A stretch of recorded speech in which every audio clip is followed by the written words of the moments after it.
Hello students, कैसे हो आप सब।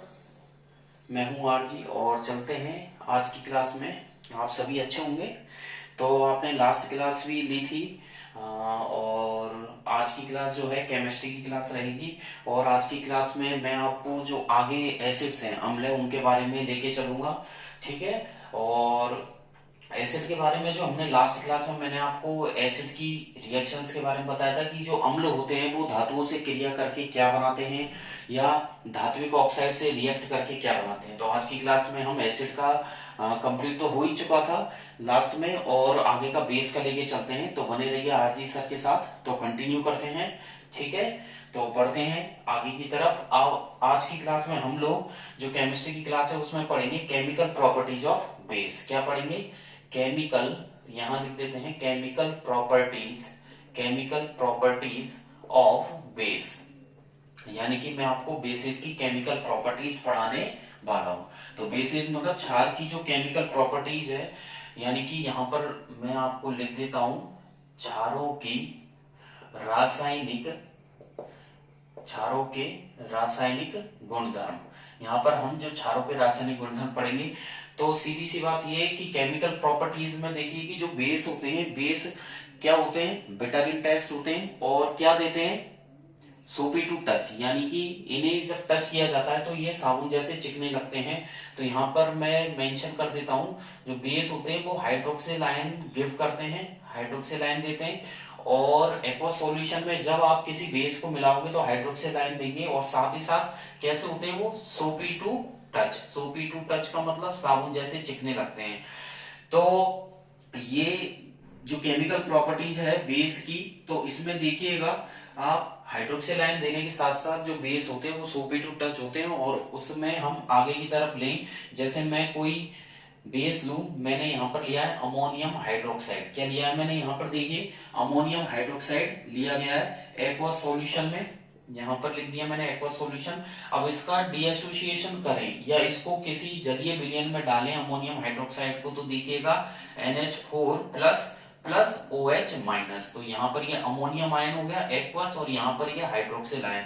तो यहाँ पर तो मैं लिख देता हूं अमोनियम हाइड्रोक्साइड। ठीक है, अमोनियम हाइड्रोक्साइड। देन यहां पर मैंने लिख दिया है अमोनियम आयन। यहां पर आपको लिखना भी है वहां एग्जाम में, यदि आ जाए और आप बताना चाहो एग्जांपल के तौर पे, उदाहरण के तौर पे, तो आप अमोनियम आयन यहां बता सकते हो। देन यहां पर हाइड्रोक्सिल, यहां लिख देता हूं मैं हाइड्रोक्सिल, हाइड्रोक्सिल आयन। अंडरस्टैंड? तो ये हो गया ammonium hydroxide, ammonium ion, hydroxyl. तो मतलब कुल मिला के ये कि जब किसी बेस को या किसी क्षार को जब किसी जलीय विलयन में डाला जाता है तो उसका जो डीएसोसिएशन होता है वो आयंस में हो जाता है, आयंस में वो विघटित हो जाता है। ठीक है। और अमोनियम हाइड्रोक्साइड है, इसके अलावा भी आप जैसे सोडियम हाइड्रोक्साइड लेना चाहे तो कोई भी बेस हो सकता है यहाँ पर। ठीक है, कोई भी बेस हो सकता है। NaOH भी ले सकते हैं हम। NaOH लोगे तो क्या हो जाएगा? NaOH लेंगे तो यहाँ पर Na प्लस आ जाएगा और Na प्लस OH माइनस हो जाएगा। आगे की तरफ बढ़ते हैं कि हम पढ़ेंगे बेस के, मैं आपको जो बेस होता है, जो क्षार होता है, उसकी रिएक्शन आपको मेटल से करके बताऊंगा।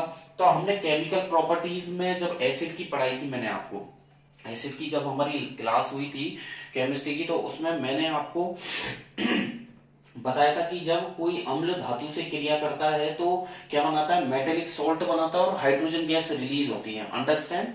तो यहां पर भी सेम वही होगा कि जब कोई बेस किसी, यानी कि क्षार कोई धातु से क्रिया करता है तो क्या बनाएगा? वहां पर एसिडिक सॉल्ट बनाता है, यहाँ पर बेसिक सॉल्ट बनाएंगे और हाइड्रोजन गैस निकलेगी। तो यहां पर पहला पॉइंट आता है, यहां पर ऐसे भी लिख सकते हैं, when base reacts with, when base reacts with metal.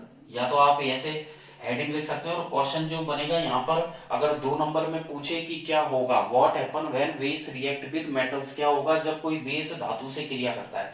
या फिर हेडलाइन आप ये भी बना सकते हैं, जो हेडिंग्स है ये भी बन सकती है, action of basis, action of basis with metals, ठीक है, यानी कि धातुओं के साथ क्षारों की क्रिया। हेडिंग ये भी हो सकती है, ये भी हो सकती है, आंसर एक ही रहेगा। कई बार क्या होता है, पूछने का तरीका बदल जाता है, एक ही क्वेश्चन को 2 या 3 तरीके से जो लैंग्वेज है उसका यूज करके पूछ लिया जाता है, तो पूछने का तरीका अलग हो सकता है, लेकिन आपका आंसर एक ही रहेगा। अंडरस्टैंड? तो देखिएगा, जब कोई बेस मेटल से रिएक्ट करेगा, मेटल्स ले सकते हैं आप, जिंक ले सकते हो, मेटल हम यहाँ पर जिंक ले सकते हैं, टिन ले सकते हो, एल्यूमिनियम ले सकते हैं, कोई से भी मेटल्स ले सकते हो यहाँ पर, जिंक, टिन या जिंक ले सकते हैं, टिन, एल्यूमिनियम को जब किससे करवाएंगे हम, यहाँ पर बेस से रिएक्ट करवाएंगे। बेस से रिएक्ट करवाने पर क्या बनेगा, सॉल्ट बनेगा, और सॉल्ट के साथ साथ क्या बनेगा, हाइड्रोजन गैस रिलीज होगी। अंडरस्टैंड?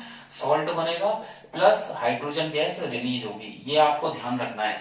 कुल मिला के ये कि प्रोडक्ट आपको ध्यान रहने चाहिए कि सॉल्ट के साथ साथ सॉल्ट तो बनेगा और कौन सी गैस रिलीज होगी। तो देखिए यहां लिख देते हैं मेटल, मैंने यहां लिख दिया मेटल, प्लस यहां लिख दिया है हमने बेस, यहां पर लिख देता हूं मैं बेस, और ये बन गया आपका बेसिक सॉल्ट। कैसा बनेगा, ये बेसिक सॉल्ट हो गया, प्लस कौन सी गैस निकलेगी, हाइड्रोजन। अंडरस्टैंड?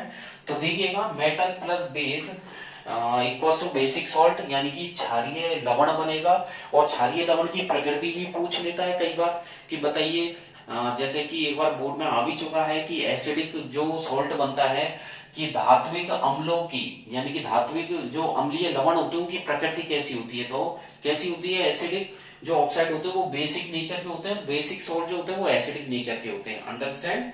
तो metal plus base, basic salt plus hydrogen. अब यहाँ पर हम कोई सी भी मेटल ले सकते हैं, मैं यहाँ पर जिंक ले लू, एग्जाम्पल के तौर पे जिंक ले लिया, ठीक है, देखिएगा मैं यहाँ पर लिख लेता हूं, मैंने यहाँ जिंक ले लिया, प्लस इसकी रिएक्शन में करवाता हूँ NaOH से। किससे करवाता हूँ, NaOH से। कभी भी आप कोई भी रिएक्शन लिखिए तो उसको बैलेंस जरूर कर लें, NaOH से करवा रहा हूँ, और यहाँ मैंने 2 लगा देना, बैलेंस का है, बाद में देख लेना, कोई प्रॉब्लम नहीं है। तो क्या बनेगा, Na2ZnO2, क्या बनेगा, जब मैंने जिंक मेटल की रिएक्शन सोडियम हाइड्रोक्साइड से करवाई, जिंक धातु की क्रिया सोडियम हाइड्रोक्साइड से करवाई, तो Na2ZnO2 प्लस हाइड्रोजन गैस निकलेगी, और हाइड्रोजन की साइड में एरो का साइन ऊपर की तरफ आपको मेंशन करना है, यहाँ पर अच्छे से ध्यान रखिएगा, ठीक है। इसके नीचे सॉलिड लिख देते हैं, ये आपका एक्वस हो जाएगा, मेटल हो गई सॉलिड, एक्वस, और यहाँ पर ये एक्वस हो गया आपका, फिजिकल स्टेट आपको शो करनी है, रिएक्टेंट के नीचे भी करनी है, प्रोडक्ट के नीचे भी करनी है, नाम यहाँ पर जरूर लिखने हैं, जिंक है, ये हो जाएगा आपका सोडियम हाइड्रोक्साइड, क्या हो जाएगा, सोडियम हाइड्रोक्साइड हो जाएगा। देन यहाँ पर इसका नाम है सोडियम जिंकेट, क्या नाम है, सोडियम जिंकेट इसका नाम रहेगा, प्लस यहाँ पर ये हाइड्रोजन गैस आपको यहाँ पर लिखना है। अंडरस्टैंड? तो ये रिएक्शन हो जाएगी। अगर आप एसएन से लेना चाहते हैं कि नहीं कि सर एसएन से टिन से करवाना चाहें, तो टिन से क्या हो जाएगा, Na, ठीक है, Sn प्लस NaOH। यहाँ पर यदि टिन की रिएक्शन हम, अब देखो यहाँ पर सोडियम को बैलेंस और करना था, यहाँ पर 2 लगा दीजिएगा, बैलेंस हो जाएगा, सोडियम 2 है, सोडियम 2 बैलेंस हो जाएगा, जिंक 1 है, जिंक 1 है, ऑक्सीजन 2, ऑक्सीजन 2, हाइड्रोजन 1 2 जा 2, और हाइड्रोजन इधर 2, बैलेंस। क्योंकि रासायनिक अभिक्रिया कहती है कि जब भी मुझे लिखा जाए तो बैलेंसिंग नंबर के साथ लिखा जाए और बैलेंस करके लिखा जाए। अब यहाँ पर टिन की रिएक्शन में NaOH से करवाऊं तो क्या बनेगा, बताइए, Na2SnO2 plus H2। Understand? Tin की रिएक्शन सोडियम हाइड्रोक्साइड से करवाएंगे तो क्या बन गया, Na2SnO2, यानी कि सोडियम स्टैन्नेट, ये सॉलिड हो गया, वही इसके नीचे एक्वस, इसके नीचे भी एक्वस, और ये आपका गैस हो गया, या इसके नीचे लिख देना टिन, इसके नीचे सोडियम हाइड्रोक्साइड, और ये इसका जो नाम है वो हो गया सोडियम स्टैन्नेट, स्टैन्नेट इसका नाम है, प्लस हाइड्रोजन गैस। तो एक नंबर में ये भी पूछ लेता है कई बार एमसीक्यूज दे करके, जो 4 नंबर के जो 4 ऑप्शंस वाले क्वेश्चन होते हैं उनमें दे देता है कि एसएन की NaOH से रिएक्शन, आपको दे दिया क्वेश्चन, ठीक है, क्वेश्चन मार्क लगा दिया, प्लस H2 गैस। देखिएगा क्वेश्चन पे नजर डालिएगा, स्क्रीन पे देखिएगा, टिन की रिएक्शन NaOH से करवाने के बाद यहाँ क्वेश्चन मार्क प्लस H2। अब बताइए, ऑप्शन दे दिए आपको, यहाँ पर 4 ऑप्शन दे दिए, पहला दे दिया Na2SnO2, सेकंड दे दिया NaSN2O, तीसरा दे दिया Na2SN2O2, फोर्थ दे दिया Na2SN3O4, ठीक है, क्या बनेगा पहला वाला Na2SNO2। तो ये तो आप अंडर एस्टिमेट करना ही नहीं है, ये चीज तो छोड़नी नहीं है कि सर एक रिएक्शन से काम हो जाएगा कि हमारा इसे पढ़ ले, क्या पता इसमें से क्वेश्चन आ जाए, क्या पता आपसे पूछ ले प्रोडक्ट में से इसका नाम पूछ ले। तो देखिए एग्जामिनर जो होता है या जो पेपर तैयार करता है तो उसके माइंड का कह नहीं सकते कि वो किस लेवल का तैयार करे और क्या सोच कर क्वेश्चन को प्रिपेयर करे, अंडरस्टैंड। तो हम यहाँ पर सारी कंडीशंस लेकर चलेंगे कि हमें किस तरीके से उसमें नंबर लेने हैं, ठीक है, हमें तो उससे नंबर निकालने हैं। तो हमें जो भी एक क्वेश्चन, जैसे ये रिएक्शन है या ये वाली रिएक्शन है, तो इसमें कितनी पॉसिबिलिटीज हो सकती है कि प्रोडक्ट के नाम पूछे जा सकते हैं। तो यहाँ पर आप प्रोडक्ट के नाम प्लस उसका फॉर्मूला, जो कंपाउंड है उसका नाम और फॉर्मूला जरूर अच्छे से याद कर लीजिएगा, ठीक है।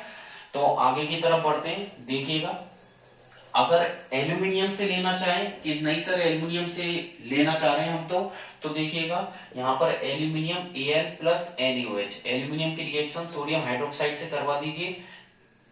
पहले आपने टिन की करवाई थी, जिंक की करवा दी, Al की एल्यूमिनियम की करवाएंगे तो क्या बनेगा NaLO2 प्लस H2, अंडरस्टैंड। अब यहाँ पर बैलेंस करना चाहो तो बैलेंस कर सकते हैं, यहाँ पर 2 लगा दीजिएगा, 2 और यहाँ भी 2, 2 aluminium 2 aluminium 2 sodium 2 sodium 2 oxygen 2 oxygen, hydrogen के नीचे कुछ नहीं है तो 1 मानना है, 1 को 2 से क्रॉस मल्टीप्लाई करना है, 2 हो गया, यहाँ पे भी 2 हो गया, ये आपका बैलेंस हो गया। यहाँ पर सॉलिड, यहाँ पर ये एक्वस, यहाँ भी एक्वस और यहाँ पर आपका गैस हो गया। नाम एल्यूमिनियम सोडियम हाइड्रोक्साइड, ये सोडियम एल्यूमिनेट, इसका नाम हो गया सोडियम एल्यूमिनेट, अंडरस्टैंड, और प्लस हाइड्रोजन गैस। तो ये आपका पहली प्रॉपर्टी फिनिश हुई कि बेस जब एसिड से रिएक्ट करते हैं तो क्या बनाते हैं, ठीक है। और केमिकल प्रॉपर्टीज में आगे की तरफ बढ़ते हैं हम। अब बेस की रिएक्शन नॉन मेटेलिक ऑक्साइड से करवाएंगे, तो यहां पर लिख देते हैं बेसेस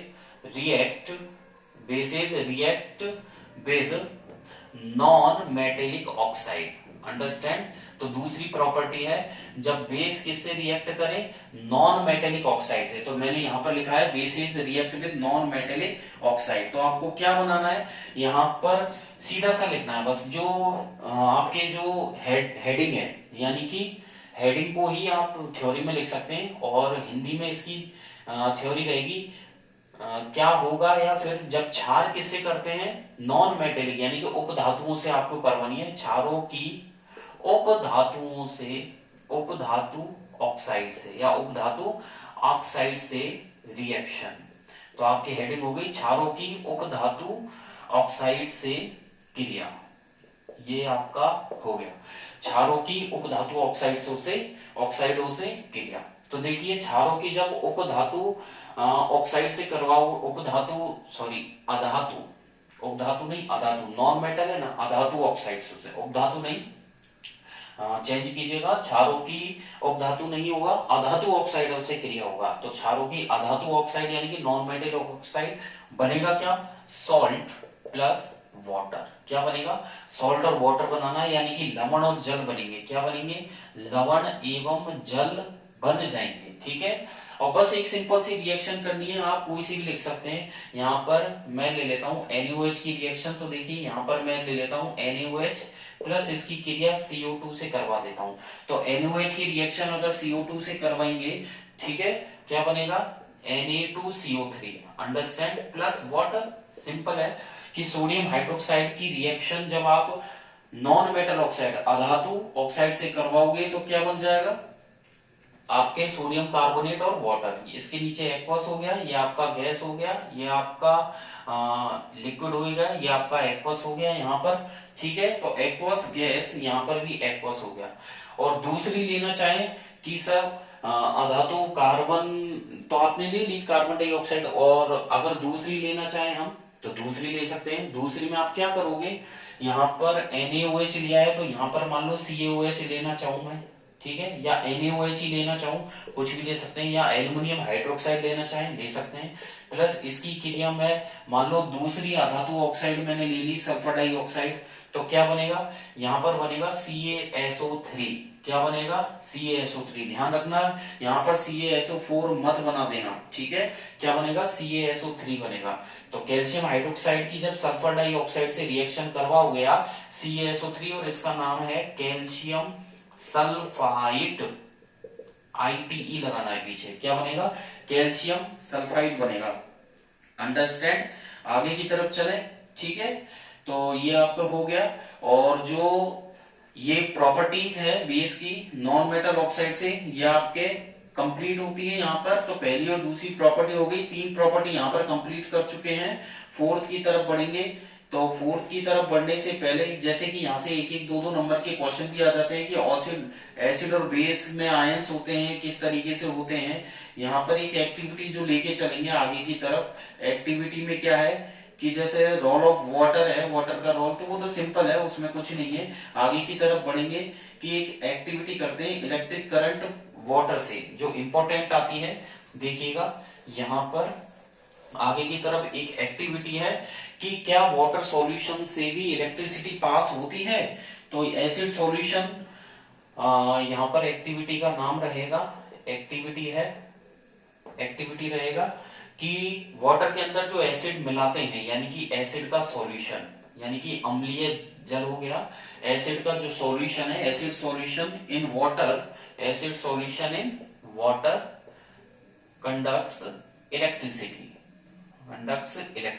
यानी कि ये एक्टिविटी काफी इंपॉर्टेंट रखती है, इंपॉर्टेंसी रखती है। तो क्या अम्लों का जो विलयन होता है पानी के अंदर हमने एसिड डाल दिया, तो पानी के अंदर एसिड डालने पर क्या वो इलेक्ट्रिसिटी कंडक्ट करता है, विद्युत धारा प्रवाहित करता है। तो यहां पर देखिए, यहां पर लिख देते हैं अम्लीय विलयन से विद्युत धारा प्रवाह। तो यहाँ पर एक्टिविटी का नाम हो गया अम्लीय विलयन से, या अम्लों का जो जलीय विलयन है उससे विद्युत धारा प्रवाहित होती है। तो इसमें हम क्या करेंगे, आपको बीकर लेना है, कॉर्क लेना है, 2 आयरन की नेल लेनी है, हाइड्रोक्लोरिक आपको एसिड लेना है, ठीक है।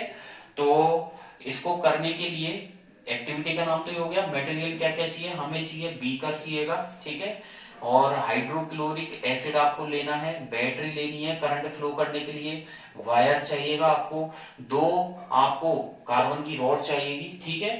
तो चलते हैं इस एक्टिविटी का, तो देख लीजिएगा डायग्राम, और मैं इसीलिए बता देता हूं कि आपको एक बीकर लेना है। इस तरीके से हम यहाँ पर एक बीकर ले लेते हैं, ठीक है। यहाँ पर मैंने ये बीकर ले लिया। ये इस बीकर के अंदर आपको क्या करना है, थोड़ा सा क्या लेना है, वाटर लेना है। तो बीकर के अंदर हम यहाँ पर वाटर ले लेते हैं, ये मैंने वाटर ले लिया। अंदर कॉर्क रख देते हैं, अंदर की तरफ कॉर्क रख देते हैं, ठीक है। अंदर की तरफ जो कॉर्क रखेंगे हम लोग, तो कॉर्क के लिए क्या करना है, यहाँ पर ऐसे इस तरीके से आपको कॉर्क यहाँ पर सेट हम लोग कर देते हैं। ये मैंने कॉर्क रख दिया, अंडरस्टैंड। यहाँ पर कॉर्क मैंने रख दिया है। और कॉर्क के बाद आप इसमें क्या लगाओगे, 2 मैंने आयरन ग्रेफाइट की इलेक्ट्रोड ले लो, चाहे यहाँ पर लोहे की कील ले लो, आयरन की नेल भी यहाँ पर ले सकते हो आप, ठीक है। मैं यहाँ पर क्या ले रहा हूँ, आयरन नेल ले रहा हूँ, ठीक है, लोहे की कील ले रहा हूँ। और इसको यहाँ से थोड़ा सा हल्का सा कर्व्ड कर देते हैं, अंडरस्टैंड। तो मैंने वाटर लेकर के कॉर्क रख दिया है, 2 आयरन की नेल लगा दी। इसको यहाँ से आपको क्या करना है, कनेक्ट करना है इस तरीके से, ठीक है। यहाँ पर मैं इसको कनेक्ट कर देता हूं, ये मैंने कनेक्ट कर दिया वायर। यहां से भी आपको ये वायर निकाल दिया है मैंने। ऊपर आपको बैटरी लगानी है, अंडरस्टैंड। ये यहाँ पर आपका बैटरी हो जाएगा, ये मैंने बैटरी लगा दी है, ओके। यहाँ पर स्विच ऑन कर देना है, तो स्विच ऑन करेंगे, बैटरी लगाएंगे, अंडरस्टैंड। फिर यहाँ पर मैं आपके बल्ब लगा देता हूं, ये आपका हो गया, ठीक है, ये हो गया। ये आपका प्लस माइनस बैटरी के इंडिकेशन आपको दिखाना है, प्लस माइनस, ओके। तो यहाँ पर लिख देते हैं हम आयरन नेल, ये हो जाएगी आपकी आयरन का नेल, ये हो जाएगा आपका बीकर, ठीक है, यहाँ पर लिख देंगे हाइड्रोक्लोरिक एसिड लिया गया है, एक्वा सॉल्यूशन। ठीक है, ये आपका जो हो जाएगा रबर कॉर्क है, ये आपका यहाँ पर ये रबर कॉर्क है, इस तरीके से ये जो सेट किया गया है यहाँ पर लिख देते हैं रबर कॉर्क। ठीक है, थर्माकोल भी ले सकते हो, रबर कॉर्क। ठीक है, और यहाँ पर ये हो गया आपका वायर, करंट फ्लो होगी तो प्लस से निकलेगी, तो प्लस से सर्किट में जाएगी, देन इस आयरन की नेट से, देन इस सॉल्यूशन से पास होते हुए नेगेटिव पर जाएगी। आप डायरेक्ट प्लस से माइनस यही शो मत कर देना, रॉन्ग हो जाएगा। ठीक है, ये करंट की डायरेक्शन इधर दिखानी है, देन नीचे, देन यहाँ पर डाउनवर्ड डायरेक्शन में, देन यहां से और फिर ऊपर की तरफ। यहाँ पर आई शो कर देना आप लोग, तो ये हो जाएगा, बल्ब आपका ग्लो कर ही जाएगा। और जो बैटरी लेंगे, ये यहाँ पे हम 6 वोल्ट बैटरी लेंगे। क्या लेंगे? 6 वोल्ट की बैटरी हो जाएगा। स्विच आपका के यहाँ पर आप दिखाई दोगे, वायर हो ही गए। और यहाँ पर हाइड्रोक्लोरिक एसिड हो गया, तो डाइल्यूट ले लेना, डाइल्यूट हाइड्रोक्लोरिक एसिड हो गया। तो कुल मिला के इससे क्या हम निकाल सकते हैं कि हाइड्रोक्लोरिक एसिड जब आपने लिया है तो क्या होगा, हाइड्रोक्लोरिक एसिड जैसे ही आपने डाला किसके अंदर, वाटर के अंदर इसको डाला है, तो इसमें से H प्लस आयंस निकले। कौन से आयन निकले? H plus ion. और इन आयनों की वजह से ही, इन H प्लस आयंस की वजह से ही इसके अंदर इलेक्ट्रिसिटी फ्लो होगी। तो बोर्ड के हिसाब से भी ये इंपॉर्टेंट रखता है, 2 नंबर का डायग्राम है, इसको अच्छे से आपको करना है। बोर्ड के हिसाब से भी काफी इंपॉर्टेंस ही रखता है, अंडरस्टैंड। और आगे की तरफ चलेंगे तो केमिकल प्रॉपर्टी, जो बेस के बाद न्यूट्रलाइजेशन रिएक्शन भी आती है। और न्यूट्रलाइजेशन रिएक्शन में तो आप जानते ही हैं, ये हमने लास्ट चैप्टर में भी, मैंने आपको जो क्लास थी चैप्टर फर्स्ट की मैंने ली थी, उसमें बताया था कि उदासीनीकरण अभिक्रिया किसे कहते हैं। उदासीनीकरण अभिक्रिया से मतलब है जब कोई अम्ल और क्षार आपस में रिएक्ट करते हैं तो लवण और जल बनाते हैं। When acids and bases are reacted to each other then form salt and water. क्या बनेगा? Then form salt and water, understand. तो ये आपके न्यूट्रलाइजेशन हो जाएगा। देन न्यूट्रलाइजेशन की जो एप्लीकेशंस है कि न्यूट्रलाइजेशन का यूज क्या है, तो स्पाइसी फूड हम लोग खाते हैं, कई बार हमारे एसिडिटी हो जाती है तो उसको कंट्रोल करने के लिए भी यूज करते हैं। तो आज की क्लास में तो इतना ही करेंगे। नेक्स्ट क्लास में मैं आपके लिए लेकर आऊंगा न्यूट्रलाइजेशन की जो एप्लीकेशंस है, उनको कैसे न्यूट्रल कर सकते हैं। अगर एसिड ज्यादा हो जाए बॉडी के अंदर या बेस ज्यादा हो जाए तो how can be prevent from our self, तो हम अपने आप को कैसे बचा पाते हैं। फिर मैं आपको पीएच स्केल के बारे में भी बताऊंगा। तो आज की क्लास में इतना ही, थैंक यू। और डिस्क्रिप्शन में मैंने लिंक दी हुई है, वहां से आप अपनी अपडेट्स ले सकते हैं और टेलीग्राम पे जाकर के क्वेश्चंस पढ़ सकते हैं। और आज की क्लास में इतना ही करेंगे, ठीक है। लाइक तो बनता ही है और बेल आइकन पर जरूर क्लिक कीजिएगा, जिससे आगे भी अपडेट्स मिलते रहें। और ज्यादा से ज्यादा शेयर भी कीजिएगा, ठीक है, अपने फ्रेंड्स को बताइएगा। और आगे कंटिन्यू करेंगे। और मुझे कुछ बच्चों ने बताया भी था और वहाँ कमेंट भी किया था कि सर थोड़ा सा चैप्टर्स आगे के जो हैं केमिस्ट्री के और फिजिक्स के वो लीजिए आप एग्जाम से पहले। तो don't worry from my side, मैं आगे के चैप्टर्स लेने वाला हूँ, जल्दी आपको मिल जाएंगी सारी वीडियोस, ठीक है। सारी क्लास कंटिन्यू बने रहिएगा। Thank you, bye bye. और एग्जाम की तैयारी जोरों शोरों से करनी है, ठीक है। Thank you, bye bye.